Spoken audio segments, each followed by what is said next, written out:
Hello and welcome to the SparkPlace class on making and applying image transfers. My name is Wyatt. I'll be hosting the class today. For this class, we're going to need a couple of things. First, we're going to need a glass of water. Next, we're going to need something to transfer our image onto.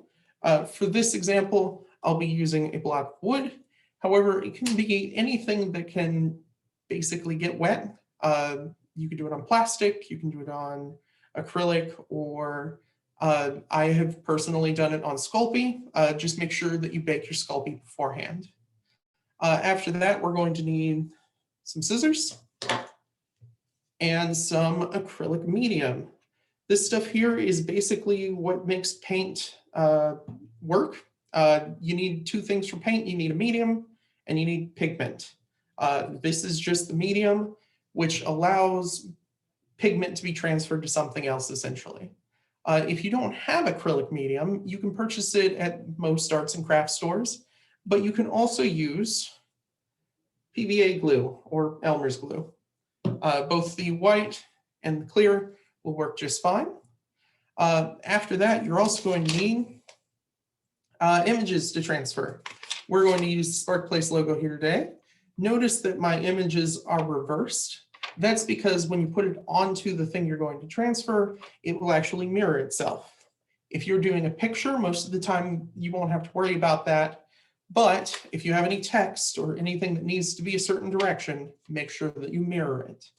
The important thing about this paper is that it is actually printed using a laser printer. If you don't know if you have a laser printer or not, most of the time laser printers use toner, so you should be able to figure it out if you use toner or if you use ink. You do have to use that laser printer. Luckily, here at the Greene County Public Library, most of our printers are laser printers. Just make sure to give your closest location a call before coming in to make sure that theirs is a laser printer as well. I have some examples here so you can see how these come out. We can do both black and white and color. It does work just as well both ways. It really depends on what the effect is that you're going for. To start things off, we're going to take our wooden disc and we're going to put some acrylic medium onto the disc, just like so. And then you just spread it out on there. You want a nice, even, thin layer spread out over the entire disc.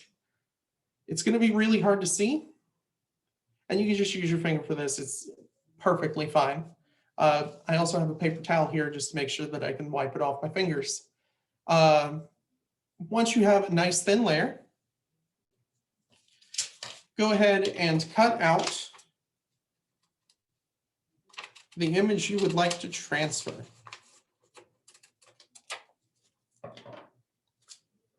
Like so. Take your image and place it face down onto what you would like to transfer it to. And then just sort of press out the paper onto whatever you're transferring so that it's got a nice, even, flat surface to work with. Just like that. So there's no bubbles, there's no ridges. Everything is just pressed down nice and flat. Now you're going to take this and you're going to set it aside for at least 30 minutes. You want to make sure that that acrylic is perfectly dried. If it is not, this whole process will not work. So make sure that everything's nice and dried out. If you would like to speed up this process, you can absolutely, as long as whatever you're adhering it to can go in the oven, you should be able to bake it at a very low temperature for a short amount of time. You could also use a hair dryer, just as long as it won't melt whatever you're applying your image to. Luckily for us, I have one pre-made and already dried out. So the next step is you take some water and you just cover the entire thing with water. You should start to see your image sort of soaking through. It might not soak through in every spot, but it should get pretty close. So you can start to see my design there. A little bit more water. Do not be afraid to add more water because you will absolutely need to throughout this process. Now, once you've got everything thoroughly soaked, take your thumb and just gently peel up the paper. What we're essentially doing is we've glued the toner that is from the laser printer onto our material, and then we're removing the paper from the back side to reveal our image underneath. Now, this process will take a little bit of time, but you're just going to go slowly and carefully, removing layer by layer of the paper until everything starts to show up.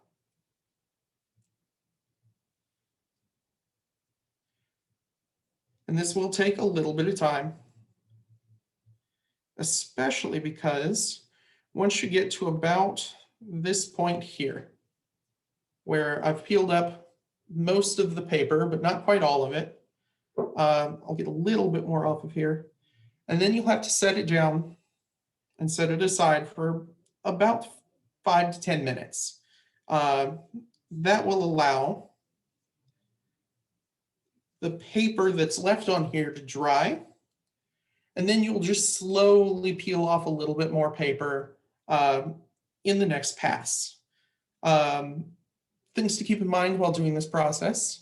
Basically, you need to make sure that while you are taking off the paper, you're not pressing too hard, because you can actually press through the acrylic medium and remove the toner. So take it slow, be very careful. If you make a mistake, don't worry, because what you can do is you can just get your whole hand wet and then just remove everything off the top and start over.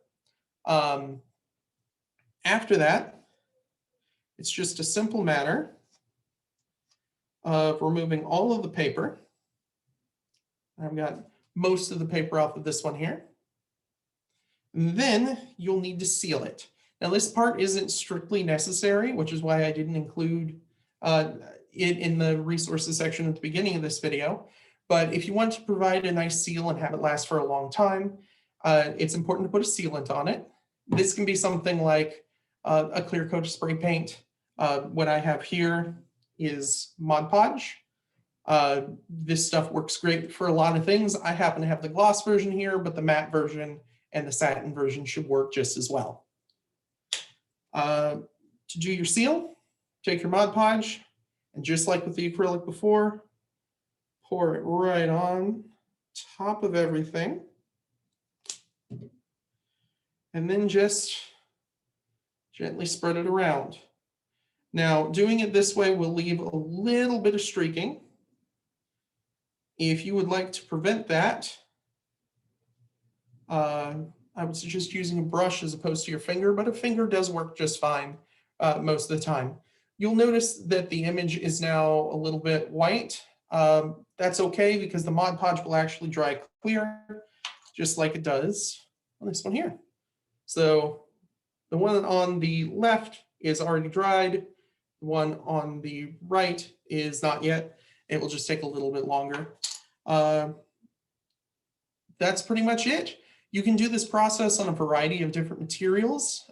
Just make sure that before you actually apply your transfer onto something, make sure that it is suitable for this process. You can't transfer onto a piece of paper, and you can't transfer onto something that just disintegrates with water. It's also worthwhile to check before you put either your acrylic medium or your Elmer's glue onto it to make sure that it doesn't react like discoloring or something like that.